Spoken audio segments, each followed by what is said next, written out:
wake me up to another good morning, time to go. Are you ready to explore God's wild and wonderful world?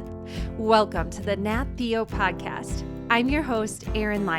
I'm a certified master naturalist, Bible teacher, and author, and I am so excited to dive into God's written word, the Bible, and his created world with you.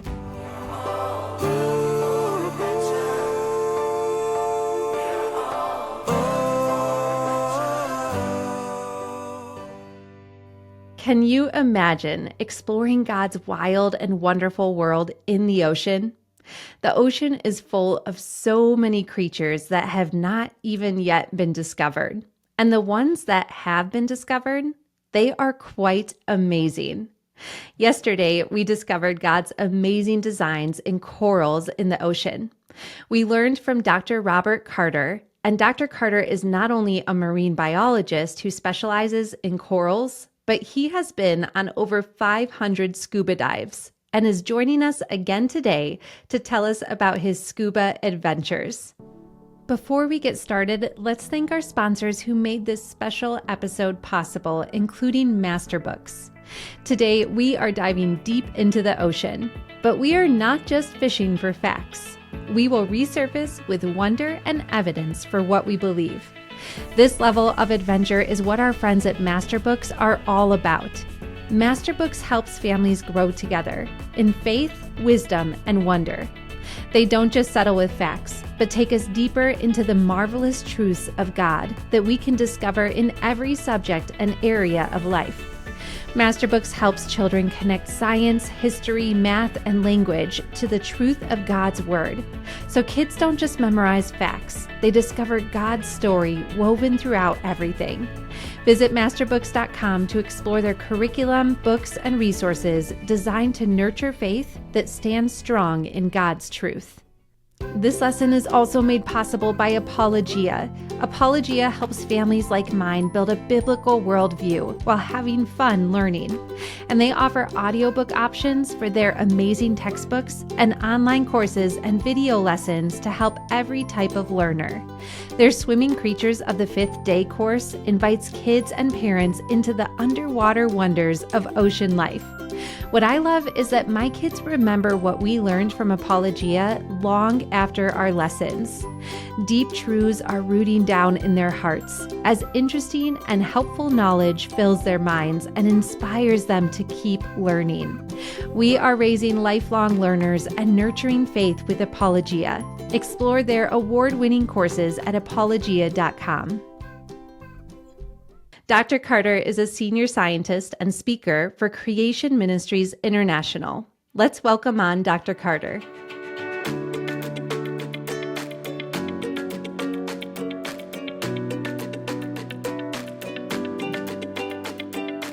Dr. Rob, thank you so much for joining us again on Nat Theo. You're welcome, Eryn. I'm looking forward to our second conversation. My family, we love visiting the ocean. We live in Colorado, so we are in the desert, we are landlocked, but we love visiting the ocean. Normally, we explore from the beach, but you have had the opportunity to explore God's underwater world up close with over 500 scuba dives. I would love to start with your work as a coral reef ecologist. What does a normal day of work look like for you? Normal day's work was mainly reading and writing. A lot of time in the laboratory, grinding up corals, extracting DNA, extracting proteins. I built we called it a coral aquaculture facility, but it was 8 20-foot long, 1 foot deep, and 2 feet wide tanks that was connected to a system that recirculated the water. We controlled the temperature and the salinity and the light, and we were growing corals in there and measuring their growth and taking pictures of them. But hundreds and hundreds of scuba dives out on the coral reef. I did get to spend one glorious month in the Bahamas on a remote island on a research cruise, scuba diving every day and every night. That was really pretty. That sounds amazing. When you were growing corals, what did your team do with the corals? Was it just for research? It was just for research. We were trying to get enough of it by basically I would take the coral out of a tank and I'd use a tile saw that people use to cut tiles that like Yeah. glue on the wall, and zik, and cut the coral in half, and then put it back in the tank again. Now we have And two you shared with corals. us yesterday that that doesn't actually hurt them. They Okay. don't seem to mind that much. And then they That regrow. I don't think they have nerve ending. I don't think they have pain sensing nerve endings. Okay. So it's not like they're screaming, "Ow, don't cut me!" No, it's just zip, Yeah. very simple animal. Put it in a tank, and now we have two, and both of them will grow. Wow. And so we're looking at growth rates. We're studying damage to corals, how fast they grew after they got damaged, and what type of growth did they show. And what we figured out was that the first thing they do is they sheet out like about that much, and then they start growing thicker. So the response to damage is try to cover the damage. That was Okay. really cool. Spent a lot of time looking at them under microscopes, including microscopes under fluorescent light. So shine ultraviolet light on them, and just watch them, and they have these greens and blues, and they're just beautiful, and their tentacles wave, but they're also covered in little hairs, little cilia. And under a microscope, you can see little particles floating in the water. When it gets close to the coral, it goes whoop, because all the hairs are beating at the same time. And what they do is they're sweeping their surface, and they're bringing any food particles. They'll come to one of the polyps where the mouth is, and the food goes whoop, whoosh, down into the polyp, and it kind of does that. It gets trapped until it falls into its mouth. Wow. So they're farming and eating. They're eating little particles in the water that we can't even see, and they're constantly doing that just based on the principles of water flow. So you shared that a lot of your work is reading and writing, and other work is in the lab, and some is in the water. What has been your favorite part? Oh, by far my favorite part was scuba diving. Absolutely amazing things I've seen under the water, things I could not even describe, just the wonders, the beauty. Sometimes the fright, like the giant moray eel that was bigger than me that I saw one day, really close. Whoa. But later on, I got used to them. It didn't bother me. The first time I saw them, I was like, ah! And they're not that scary once you get used to them.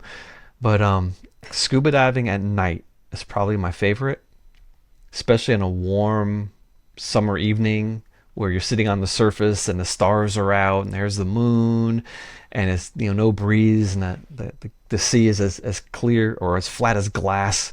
And then it's time to go watch the corals have babies, and you jump in the water, and it's Wow. like swimming inside a mirror. It's so clear. And then a shark might swim by, and here's a cuttlefish going woo, woo, woo, woo, woo. Oh, I love And then cuttlefish. They're my A favorite. couple hours later, all the corals release eggs into the water, and everything comes out. All the fish come out. It's like a feeding frenzy. Eat, eat, eat, eat, eat, eat, eat. And some of the eggs don't get eaten, and they float to the surface, and they just float away. And they're pink. Little teeny They're pink pink? eggs. Yeah, they're pink, yeah. The surface of the water will be covered in pink. And the next morning, you'll see like windrows are all piles up into long streaks of pink. It's all coral eggs. Wow. I've never heard of that. That sounds amazing to see.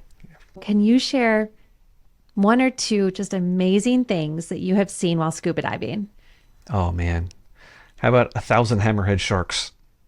1,000, not at one time. All at the same time. Is that an exaggeration, or do you mean 1,000 hammerhead sharks? I couldn't count them all. I was snorkeling in the Galapagos Islands, and there's this volcano that came up and cracked open. And the boat dropped us off of one side, and we swam through the crack. It's about 100 yards volcano? wide. Yeah, it's about 100 yards wide, and I don't know, hundreds and hundreds of feet up these sheer cliff walls. We swam through this, and we got to the other side, and we're waiting for the boat to come around. And I looked down, and about 60 feet down, I saw a hammerhead shark. It's like, ooh. And then I saw another, and they're all pointing the same direction. Just, they're not moving, but they're swimming into the current. So the current goes, they're just sitting there. And I said, there's a lot of them down there. So I was pretty good at free diving back then, so I took a deep breath. But I went down about 50 feet, and I just hovered over these sharks, and there were sharks as far as I could see. They just disappeared into the gloom in every direction. Carpet of sharks. A carpet of hammerhead sharks. Wow. And I came back up to surface, and I did not get eaten, and I got back on the boat. That's good. That's Later really on, I was good. like, I could have died. That was a lot of sharks. Oh my goodness. I can't even imagine Have you had any other, you talked about moray eels as well, any frightening experiences while diving? And can you share Yeah. how did God help you through that frightening situation? Great question. When I was a new scuba diver, I I made some friends that had a fish collecting business off of East Florida. So the Gulf Stream rips right up the east coast of Florida, really strong. And the water there is about 120 feet deep, which is really deep. I've not gone that deep many times. Like my third dive, I did, and that was deeper than I should have been going. And the water was cloudy enough that when you're halfway down, you still can't see the bottom, and I couldn't see the top. Oh, that's scary. And it's really disorienting. It's like, this is uncomfortable. And I finally got down. I had made a mistake. When you turn your scuba tank on and you look at your gauge to make sure it's filled up, you have enough pressure. I went like that, got enough pressure, and I forgot to turn it all the way on. And So what does that so, mean? What does that do? well, I didn't know. I found out the hard way. What happened was, as the tank is getting emptier, when the pressure in the tank was the same as the water pressure, you can't suck air out of it. And so, uh-oh, couldn't breathe. Oh, It's like, no. and I mean, I didn't panic, but I was like, this is not good. I get a little bit of air. So I signaled to my friend I was going up, which she expected because she's going to be down there a long time. I was brand new. I sucked through my air really quickly. I got really good later. And as I started going up and I could breathe again, but then it caught up to me again. But you can't go straight to the surface Right. because when you're under pressure, you're starting to absorb nitrogen into your body. And if you go too fast up, the nitrogen turns into bubbles and you get what's called the bends. Yeah. And I don't want to get the bends in my third scuba dive. That would have been pretty embarrassing and maybe deadly. So I was going up slowly, and every once in a while it would just catch up with me. And finally, I had to hang about was it 15 feet. You had to sit there for 20 minutes to get the Oh, it's a long nitrogen out. time. And then most of the time I was going, and I was really scared. And so I Yeah. was praying. I said, God, help me to relax. I'm still alive. Thank you. I don't know if I should ever scuba dive again. But he got me through it, and I got up. And then later on, I realized I hadn't turned my air on. It's like, you almost killed yourself. Oh, But my that goodness. that was the worst. After Yeah. probably 600 scuba dives now, I've never had anything else like that. Wow. And it was I love just that you didn't stop either because you said like you felt like maybe I shouldn't even be scuba diving, but then like God helped you through that and then you went on to yeah, do all this incredible work. yeah. And but that's true for a lot of things we do in life. The first time we try it, we might really be bad at it. In fact, probably the Yeah. first time you try something, you are going to be really. I mean, try to paint a painting like Picasso or Rembrandt. You're not going to do it the first time. It Yeah. takes a lot of practice and a lot of work. And if you want to get good at something, you really have to set your mind to it. And so I did keep going, and I got to the point where I didn't need any weights. I could just inflate my lungs to the right volume and hover wherever I Wow. wanted to. I had summers where my job was to count baby corals. So we go to a reef and we lay down a long tape measure, like 100 feet long tape measure, and we had this little half-meter square that we put down at random points, and you sit there and you count all the corals that were this size and smaller inside your little square. And well, I would just go upside down, and I would just float in the water upside down, looking at the bottom, going 1, 2, 3, 4, right on my little pad. Wow. And I spent half the summer upside down in the water, so I just got a lot of practice. Yeah, it sounds like it. I can't even like my head kind of hurts thinking about that with like the pressure and being upside down that long. Well, you share in your book Biblical Biology 101, you quote the late scientist Louis Pasteur who wrote that quote, "Science brings men nearer to God." Men meaning Yeah, humankind. Can you yeah. share how has science personally brought you nearer to God? Oh man, yeah. I just happened to have studied some of the most beautiful organisms on the planet, and so I could just exult in what I was learning and what I was looking at all the time. I saw, things under microscopes that were just just boggle the mind because they're so elegant and complicated. When I'm studying the food webs that we talked about in the last episode, it was just profound. But also, there's a couple of times when I worked really hard, sometimes for months, and I finally got data from some experiments, and I put them on a chart, and I drew it on on a spreadsheet, and it was on my computer screen, and it dawned on me. It's happened actually twice in my scientific career. It dawned on me. No one else has ever seen this before. That has to be God incredible. hid something in creation thousands of years ago that he let me discover and show the world. Wow. That's humbling, Yeah. but it's also exciting. And the fact that God gives us like Johann Kepler, the great astronomer. Yes, He I said- love studying his work. Me too. But his work, he said, it was like thinking God's thoughts after him. Yes. And that's what a scientist is. We're literally thinking God's thoughts after him. We're not thinking anything new. When a scientist says, "Oh, I've discovered a new star," no, God already has a name for that star. Yeah. We discovered it for ourselves, but we're just revealing what God's already done. And so it's humbling and it's exciting, and it helps us to worship the Creator. It is clear that this universe was made, that we were made different from all the other animals. In fact, we were given the ability to relate to God, unlike a coral, or even unlike a chimpanzee. Yeah. I mean, spiritually, a monkey is dumb as a bunch of rocks. They don't do poetry. They don't do music. They don't ponder their existence.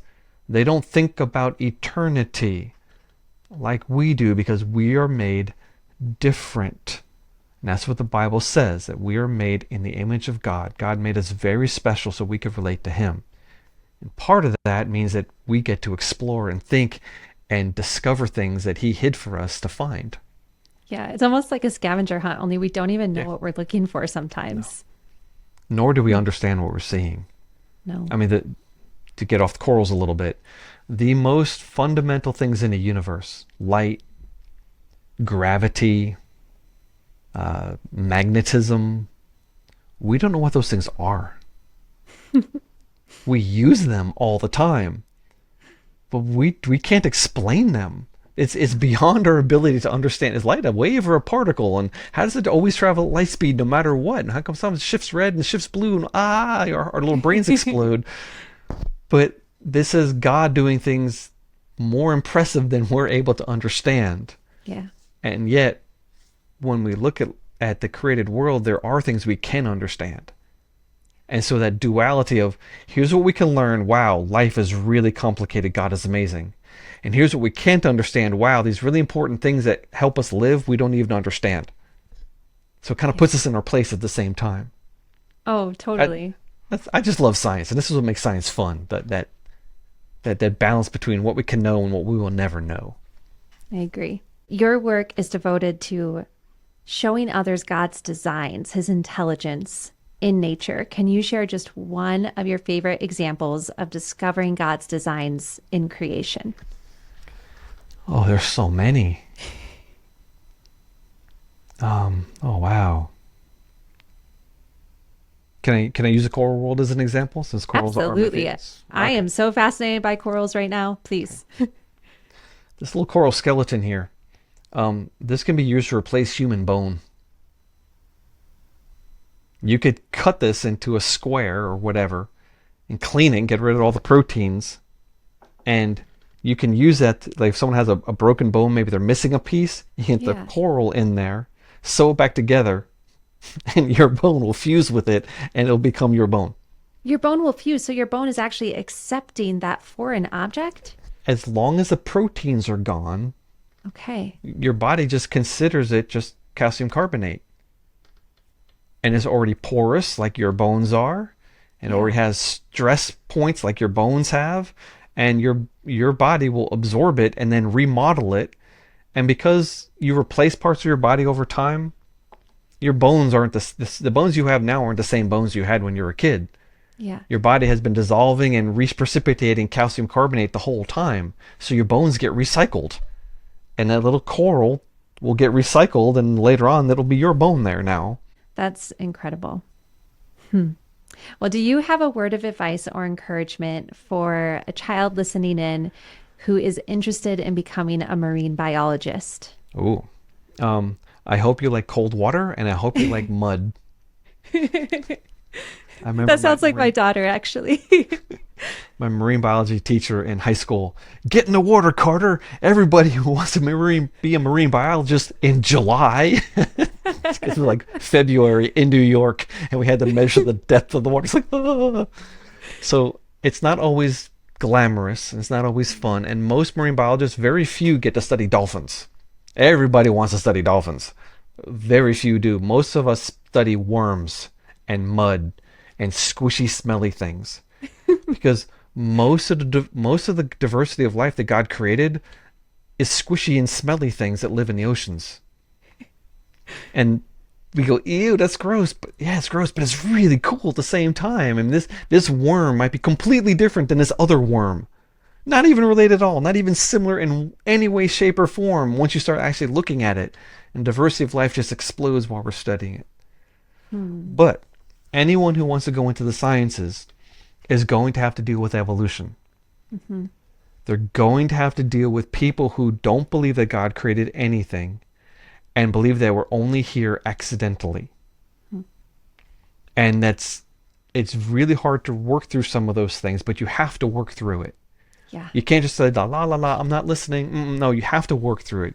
You're going to be confronted with it. So you have to start developing explanations and ways of saying, no, I believe that God is the creator. And creation.com is a great resource for that. And we get thousands of articles in these topics. In fact, some of them I've written, but all the other ones that I've read have encouraged me myself in my pursuit of creation science. But if you want to go into science, you're going to have to be the best student. You're going to have to study harder than everybody else, especially if you're a Bible believer. You're going to have to give the people who don't like Bible believers no excuse. It's like, wow, that's the best student we've ever seen.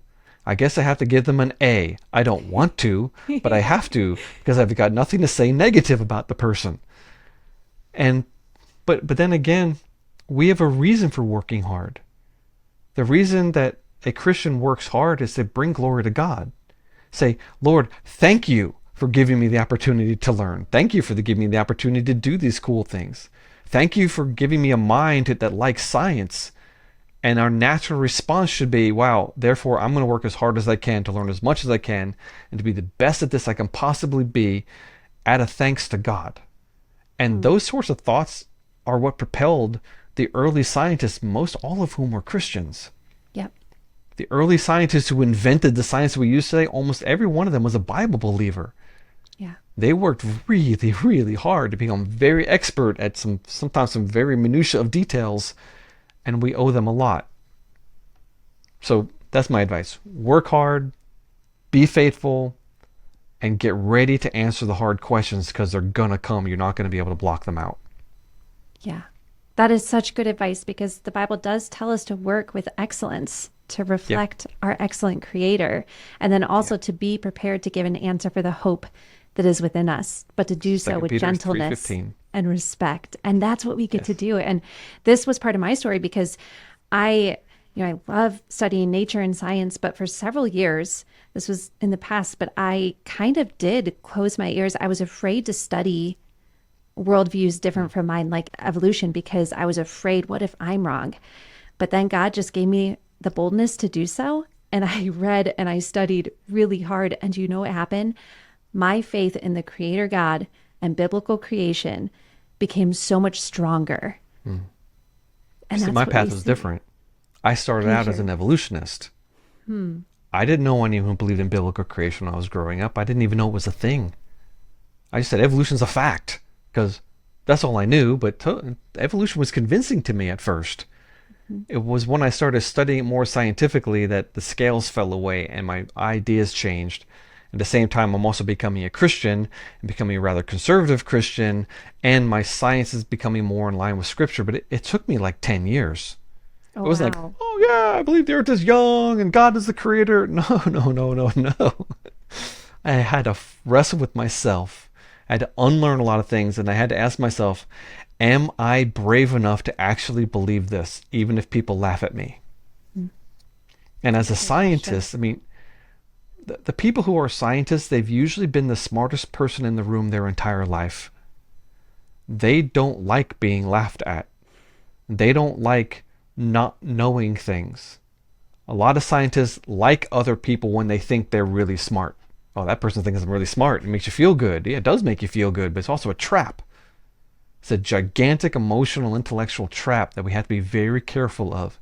We need to walk humbly before God, and God knows more than us, and it's okay. That was not easy for me to do. And I know it's not easy for a lot of other people also, and so we all struggle. But man, it's such a nice thing, believing in God and believing that He's the creator. Yes. It's a beautiful, wonderful place to be. So kids, parents, dig in. There's so much more to learn.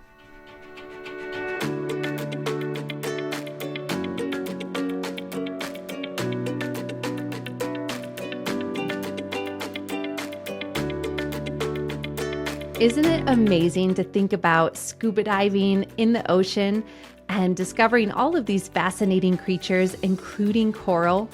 I hope you were inspired by Dr. Carter to keep exploring God's wild and wonderful underwater world. Make sure to check out Dr. Carter's work at the link in our show notes and at Creation Ministries International. Thank you so much for listening. If you enjoyed this special guest episode, please take a moment to share it with a friend and subscribe, rate, and review Nat Theo wherever you listen. Until next time, keep exploring God's wild and wonderful world. Yeah, we are all loved.